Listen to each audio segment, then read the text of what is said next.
Well, good afternoon, and I'm grateful to the Lord Mayor and all his team at the Mansion House for hosting us this afternoon. And in the midst of the bad weather, I would just like to take a moment before I begin my speech today to thank everyone in our country who is going the extra mile to help people at this time. I think of our emergency services and armed forces working to keep people safe, our NHS staff, care workers, and all those keeping our public services going, and the many volunteers who are giving their time to help those in need. Your contribution is a special part of who we are as a country, and it's all the more appreciated at a moment like this. Now, I'm here today to set out my vision for the future economic partnership between the United Kingdom and the European Union. There have been many different voices and views in the debate on what our new relationship with the EU should look like, and I've listened carefully to them all. But as we chart our way forward with the EU, I want to take a moment to look back. 18 months ago, I stood in Downing Street and addressed the nation for my first time as Prime Minister. I made this pledge then to the people that I serve. I know you're working around the clock, I know you're doing your best, and I know that sometimes life can be a struggle. The government I lead will be driven not by the interests of the privileged few, but by yours. We will do everything we can to give you more control over your lives. When we take the big calls, we'll think not of the powerful, but you. When we pass new laws, we'll listen not to the mighty, but to you. When it comes to taxes, we'll prioritise not the wealthy, but you. When it comes to opportunity, we won't entrench the advantages of the fortunate few. We will do everything we can to help anybody, whatever your background, to go as far as your talents will take you. We are living through an important moment in our country's history. As we leave the European Union, we will forge a bold new positive role for ourselves in the world, and we will make Britain a country that works not for a privileged few, but for every one of us. That pledge to the people of our United Kingdom is what guides me in our negotiations with the EU. And for me, that means 5 things. First, the agreement we reach with the EU must respect the referendum. It was a vote to take control of our borders, laws and money, and a vote for wider change, so that no community in Britain would ever be left behind again. But it was not a vote for a distant relationship with our neighbours. Second, the new agreement we reach with the EU must endure. After Brexit, both the UK and the EU want to forge ahead with building a better future for our people, not find ourselves back at the negotiating table because things have broken down. Third, it must protect people's jobs and security. People in the UK voted for our country to have a new and different relationship with Europe. But while the means may change, our shared goals surely have not: to work together to grow our economies and keep our people safe. Fourth, it must be consistent with the kind of country we want to be as we leave: a modern, open, outward-looking, tolerant European democracy. A nation of pioneers, innovators, explorers and creators. A country that celebrates our history and diversity, confident of our place in the world, that meets its obligations to our near neighbours and far-off friends, and is proud to stand up for its values. And fifth, in doing all of these things, it must strengthen our union of nations and our union of people. We must bring our country back together, taking into account the views of everyone who cares about this issue from both sides of the debate. As Prime Minister, it is my duty to represent all of our United Kingdom: England, Scotland, Wales and Northern Ireland, north and south, from coastal towns and rural villages to our great cities. So these are the 5 tests for the deal that we will negotiate: implementing the decision of the British people, reaching an enduring solution, protecting our security and prosperity, delivering an outcome that is consistent with the kind of country we want to be, and bringing our country together, strengthening the precious union of all our people. We are now approaching a crucial moment. There is no escaping the complexity of the task ahead of us. We must not only negotiate our exit from an organisation that touches so many important parts of our national life, we must also build a new and lasting relationship while, given the uncertainty inherent in this negotiation, preparing for every scenario. But we are making real progress. At the end of last year, we agreed the key elements of our withdrawal. We are in the process of turning that agreement into draft legal text. We've made clear our concerns about the first draft the Commission published on Wednesday, but no one should be in any doubt about our commitment to the joint report we agreed in December. We are close to agreement on the terms of an implementation period, which was a key element of December's deal. Of course, some points of difference remain, but I'm confident these can be resolved in the days ahead. Both the UK and the EU are clear. This implementation period must be time-limited and cannot become a permanent solution. But it is vital to give governments, businesses and citizens on both sides the time they need to prepare for our new relationship. With this agreed, I want both sides to turn all our attention and efforts to that new relationship.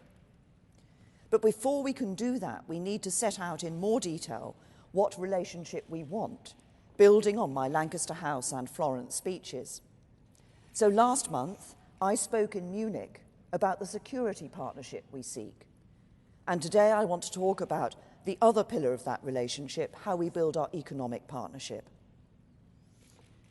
In my speech in Florence, I set out why the existing models for economic partnership either do not deliver the ambition we need or impose unsustainable constraints on our democracy.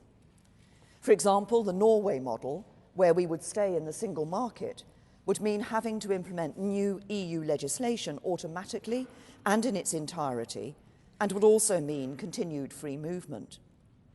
Others have suggested we negotiate a free trade agreement similar to that which Canada has recently negotiated with the EU, or trade on World Trade Organization terms. But these options would mean a significant reduction in our access to each other's markets compared to that which we currently enjoy. And this would mean customs and regulatory checks at the border that would damage the integrated supply chains that our industries depend on and be inconsistent with the commitments that both we and the EU have made in respect of Northern Ireland. This is a wider issue in our negotiations, and I want to dwell on this for a minute. Successive British governments have worked tirelessly, together with all the parties in Northern Ireland and with the Irish government, to bring about the historic achievement of peace. This is an achievement that we should all be proud of and protect. That is why I have consistently put upholding the Belfast Agreement at the heart of the UK's approach. Our departure from the EU causes very particular challenges for Northern Ireland and for Ireland. We joined the EU together 45 years ago, and it's not surprising that our decision to leave has caused anxiety and a desire for concrete solutions. We have been clear all along that we don't want to go back to a hard border in Ireland. We have ruled out any physical infrastructure at the border or any related checks and controls. But it's not good enough to say we won't introduce a hard border if the EU forces Ireland to do it, that's down to them. We chose to leave, and we have a responsibility to help find a solution. But we can't do it on our own. It is for all of us to work together. And the Taoiseach and I agreed when we met recently that our teams and the Commission should now do just that. I want to make one final point.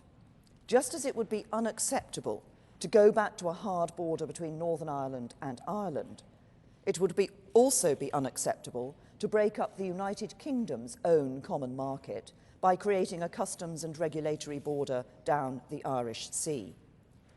My personal commitment to this is clear.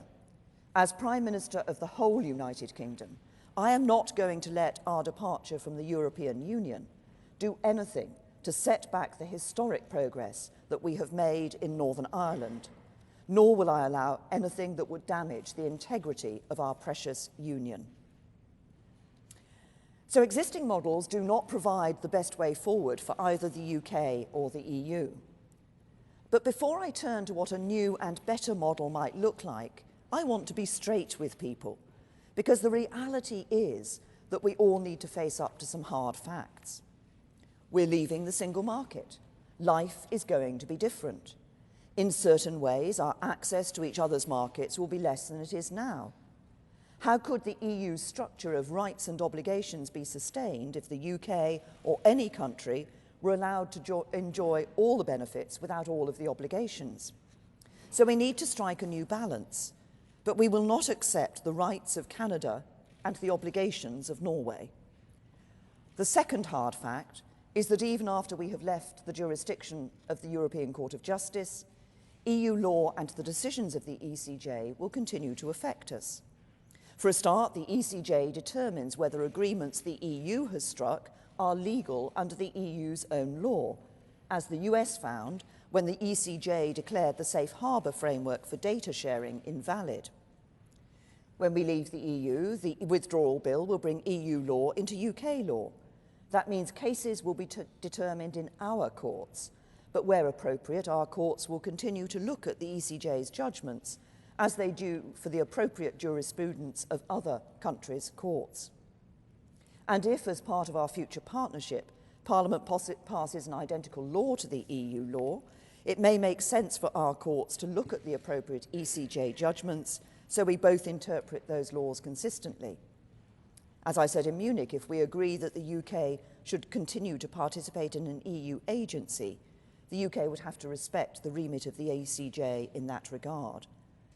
But in the future, the EU treaties and hence EU law will no longer apply in the United Kingdom. The agreement we reach must therefore respect the sovereignty of both the UK and the EU's legal orders. That means the jurisdiction of the ECJ in the UK must end. It also means the ultimate arbiter of disputes about our future partnership cannot be the court of either party. The next hard fact is this: if we want good access to each other's markets, it has to be on fair terms. As with any trade agreement, we must accept the need for binding commitments. For example, we may choose to commit some areas of our regulations, like state aid and competition, to remaining in step with the EU's. The UK drove much of the policy in this area, and we have much to gain from maintaining proper disciplines on the use of subsidies and on anti-competitive practices. Furthermore, as I said in Florence, we share the same set of fundamental beliefs: a belief in free trade, rigorous and fair competition, strong consumer rights, and that trying to beat each other countries' industries by unfairly subsidising one's own is a serious mistake. And in other areas like workers' rights or the environment, the EU should be confident that we will not engage in a race to the bottom in the standards and protections we set.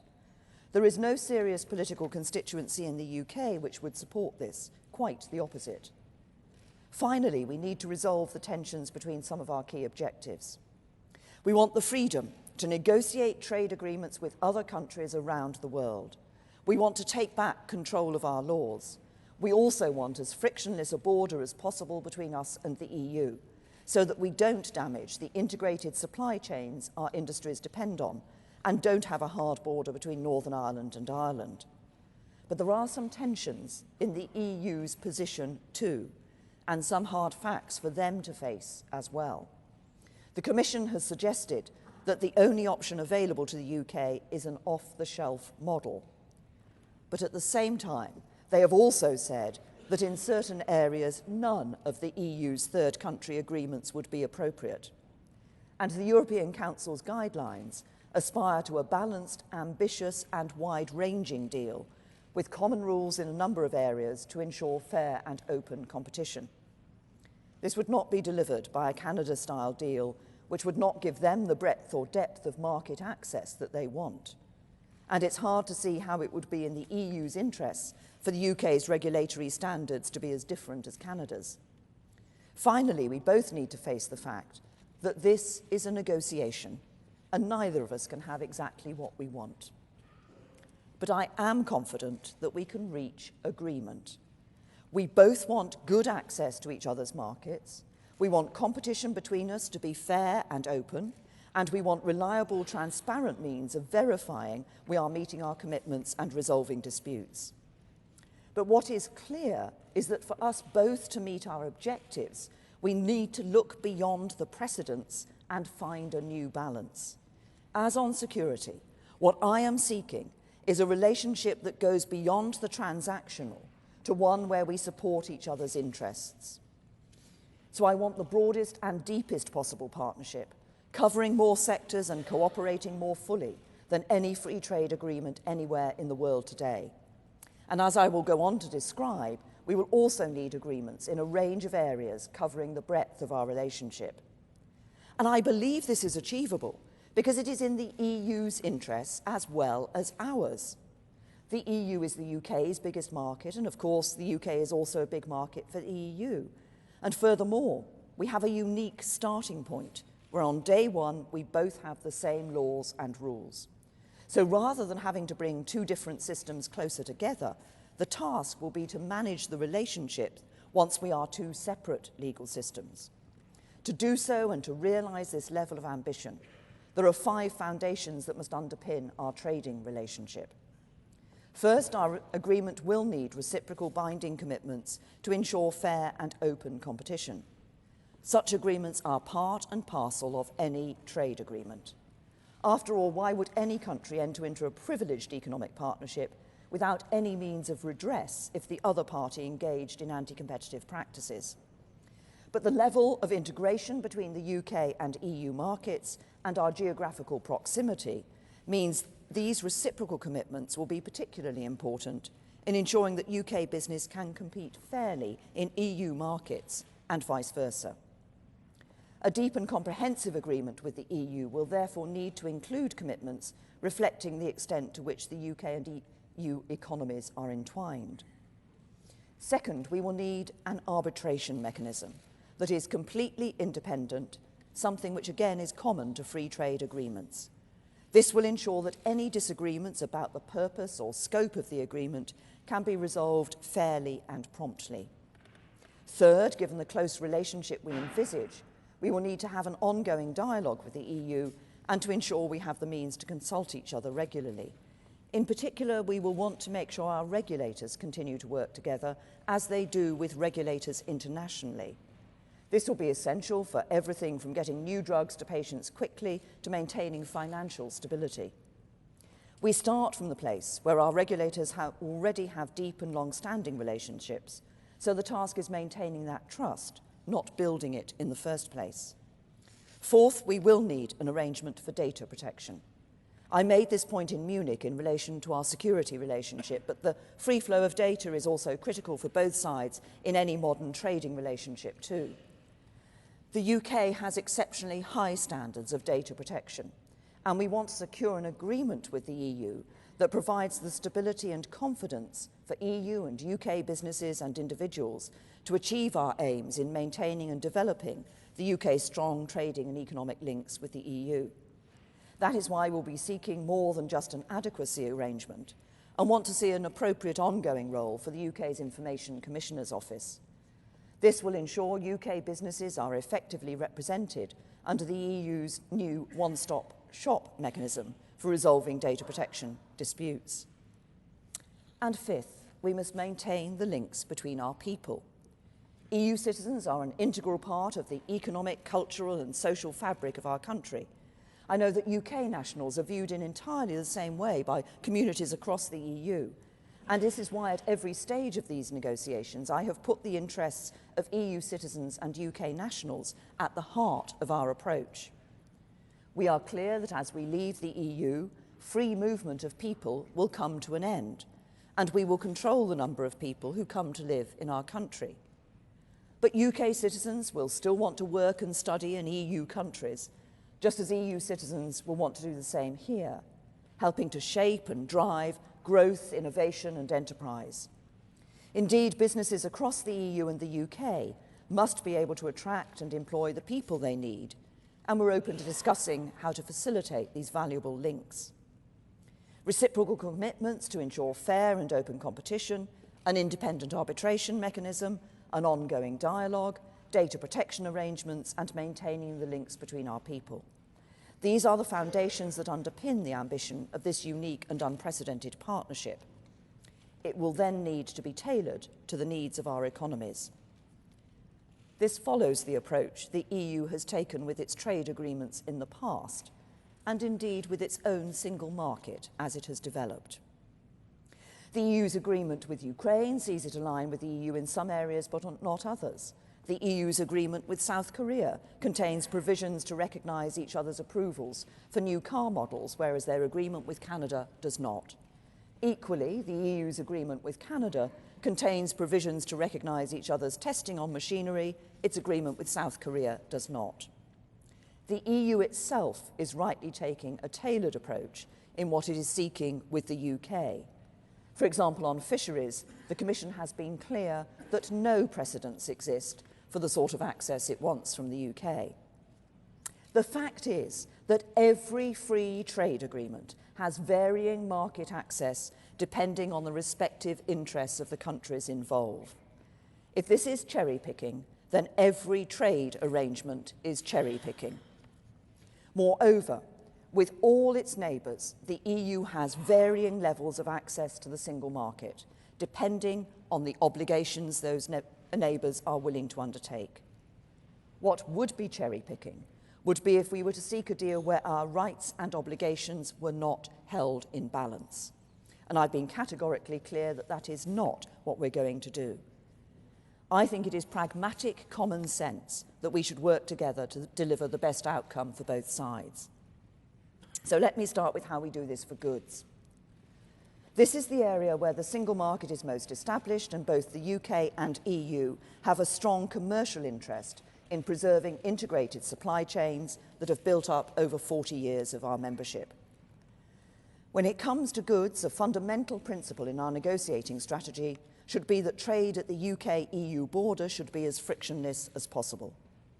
That means we don't want to see the introduction of any tariffs or quotas. And as the Secretary of State for exiting the European Union set out in his speech in Vienna last week, we must ensure that, as now, products only need to undergo one series of approvals in one country to show that they meet the required regulatory standards. To achieve this, we will need a comprehensive system of mutual recognition. The UK will need to make a strong commitment that its regulatory standards will remain as high as the EU's. That commitment in practice will mean that UK and EU regulatory standards will remain substantially similar in the future. Many of these regulatory standards are themselves underpinned by international standards set by non-EU bodies of which we will remain a member, such as the UN Economic Commission for Europe, which sets vehicle safety standards. Countries around the world, including Turkey, South Africa, South Korea, Japan and Russia, are party to the agreement. As I said in my speech in Florence, this could be achieved in different ways. Our default is that UK law may not necessarily be identical to EU law, but it should achieve the same outcomes. In some cases, Parliament might choose to pass an identical law. Businesses who export to the EU tell us that it is strongly in their interest to have a single set of regulatory standards that mean they can sell into the UK and EU markets. If the Parliament of the day decided not to achieve the same outcomes as EU law, it would be in the knowledge that there may be consequences for our market access, and there will need to be an independent mechanism to oversee these arrangements. We will also want to explore with the EU the terms on which the UK could remain part of EU agencies, such as those that are critical for the chemicals, medicines and aerospace industries. The European Medicines Agency, the European Chemical Agency and the European Aviation Safety Agency. We would, of course, accept that this would mean abiding by the rules of those agencies and making an appropriate financial contribution. But I want to explain what I believe the benefits of this approach could be, both for us and the EU. First, associate membership of these agencies is the only way to meet our objective of ensuring that these products only need to undergo one series of approvals in one country. Second, these agencies have a critical role in setting and enforcing relevant rules. And if we were able to negotiate associate membership, we will be able to ensure that we could continue to provide our technical expertise. Third, associate membership could permit UK firms to resolve certain challenges related to the agencies through UK courts rather than the ECJ. For example, in the case of Switzerland, associate membership of the European Aviation Safety Agency means that airworthiness certifications are granted by its own aviation authority and disputes are resolved through its courts.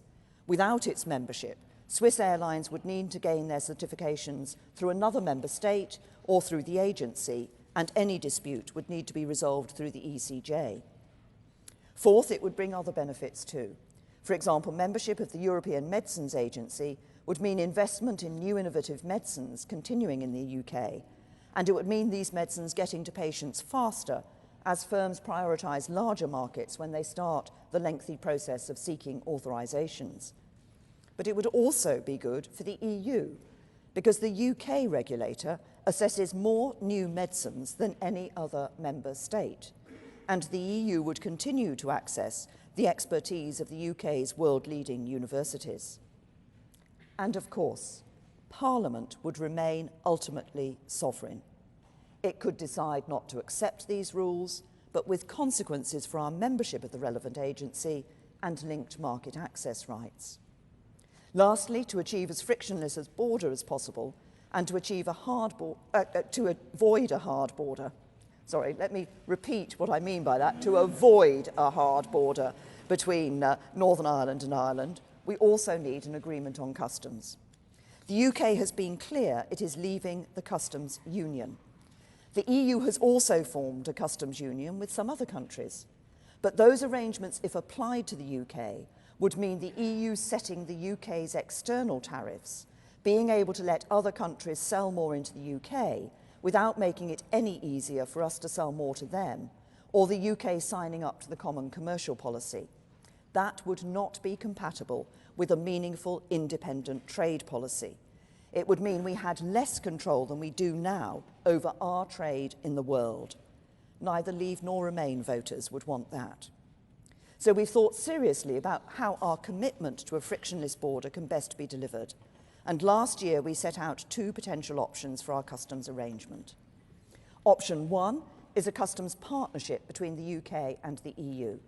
At the border, the UK would mirror the EU's requirements for imports from the rest of the world, applying the same tariffs and the same rules of origin as the EU for those goods arriving in the UK and intended for the EU.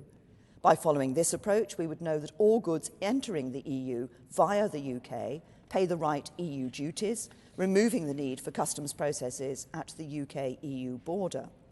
But importantly, we would put in place a mechanism so that UK would also be able to apply its own tariffs and trade policy for goods intended for the UK market. As we've set out previously, this would require the means to ensure that both sides can trust the system and a robust enforcement mechanism. Option two would be a highly streamlined customs arrangement, where we would jointly agree to implement a range of measures to minimise frictions to trade, together with specific provisions for Northern Ireland. First, measures to ensure the requirements for moving goods across borders are as simple as possible. This means we should continue to waive the requirement for entry and exit declarations for goods moving between the UK and the EU, and we should allow goods moving between the UK and the rest of the world to travel through the EU without paying EU duties and vice versa.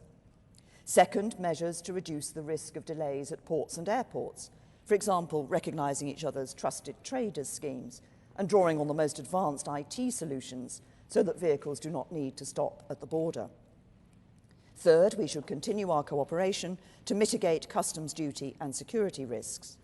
And fourth, measures to reduce the cost and burden of complying with customs administrative requirements, including by maximising the use of automation. And recognising the unique circumstances in Northern Ireland and our shared commitments to avoiding a hard border, we should consider further specific measures. 80% of north-south trade is carried out by micro, small and medium-sized businesses.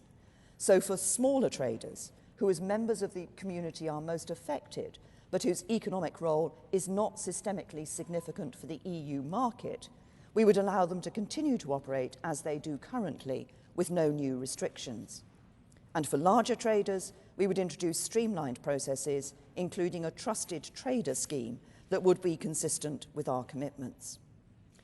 Both of these options for our future customs arrangement would leave the UK free to determine its own tariffs with third countries, which would simply not be possible in a customs union. Now, I recognise that some of these ideas depend on technology, robust systems to ensure trust and confidence, as well as goodwill, but they are serious and merit consideration by all sides.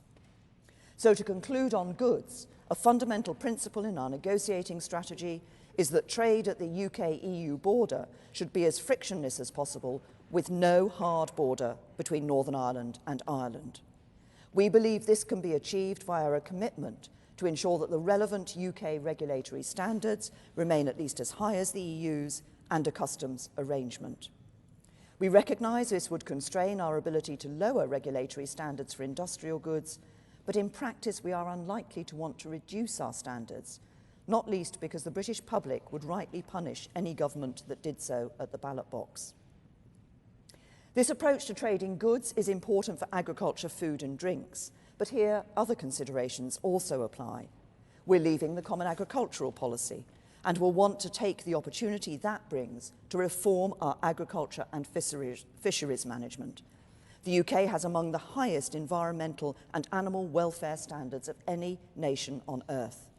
As we leave the EU, we will uphold environmental standards and go further to protect our shared natural heritage. And I fully expect that our standards will remain at least as high as the EU's. But it will be particularly important to secure flexibility here to ensure we can make the most of the opportunities presented by our withdrawal from the EU for our farmers and exporters. We're also leaving the Common Fisheries Policy.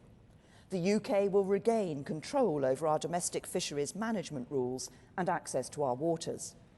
But as part of our economic partnership, we want to continue to work together to manage shared stocks in a sustainable way and to agree reciprocal access to waters and a fairer allocation of fishing opportunities for the UK fishing industry. And we will also want to ensure open markets for each other's products. Just as our partnership in goods needs to be deeper than any other free trade agreement, so in services, we have the opportunity to break new ground with a broader agreement than ever before. We recognise that certain aspects of trade in services are intrinsically linked to the single market, and therefore our market access in these areas will need to be different. But we should only allow new barriers to be introduced where absolutely necessary. We don't want to discriminate against EU service providers in the UK, and we wouldn't want the EU to discriminate against UK service providers. So we want to limit the number of barriers that could prevent UK firms from setting up in the EU and vice versa, and agree appropriate labour mobility framework that enables UK businesses and self-employed professionals to travel to the EU to provide services to clients in person, and that allows UK businesses to provide services to the EU over the phone or the internet. And we want to do the same for EU firms providing services to the UK. And given that UK qualifications are already recognised across the EU and vice versa, it would make sense to continue to recognise each other's qualifications in the future. There are two areas which have never been covered in a free trade agreement in any meaningful way before: broadcasting and, despite the EU's own best efforts in the Transatlantic Trade and Investment Partnership, financial services. But we have some ideas for how we can do this, and it's in all our interest to explore these. On broadcasting, we recognise that we cannot have exactly the same arrangements with the EU as we do now. Currently, because of the country of origin principle, a company based in the UK can be licensed by Ofcom and broadcast into any EU member state and vice versa. The relevant directive will not apply to the UK as we leave the EU, and relying solely on precedents will hurt consumers and businesses on both sides. The UK's creative hub leads to the development of products that European consumers want. The UK currently provides around 30% of the channels available in the EU. But equally, many UK companies have pan-European ownership, and there are 35 channels and on-demand services which are offered in the UK but licensed in the EU. So we should explore creative options with an open mind, including mutual recognition, which would allow for continued transfrontier broadcasting, recognising the enriching role that British broadcasters and programme makers play, not only in British but more broadly in our common European culture. Similarly, on financial services, the Chancellor will be setting out next week how financial services can and should be part of a deep and comprehensive partnership. We're not looking for passporting because we understand this is intrinsic to the single market, of which we would no longer be a member. It would also require us to be subject to a single rule book over which we would have no say. The UK has responsibility for the financial stability of the world's most significant financial centre, and our taxpayers bear the risk. So it would be unrealistic for us to implement new EU legislation automatically and in its entirety. But with UK-located banks underwriting around half of the debt and equity issued by EU companies and providing more than £1.1 trillion of cross-border lending to the rest of the EU in 2015 alone, this is a clear example of where only looking at precedent would hurt both the UK and EU economies. As in other areas of the future economic partnership, our goal should be to establish the ability to access each other's markets based on the UK and EU maintaining the same regulatory outcomes over time, with a mechanism for determining proportionate consequences where they are not maintained.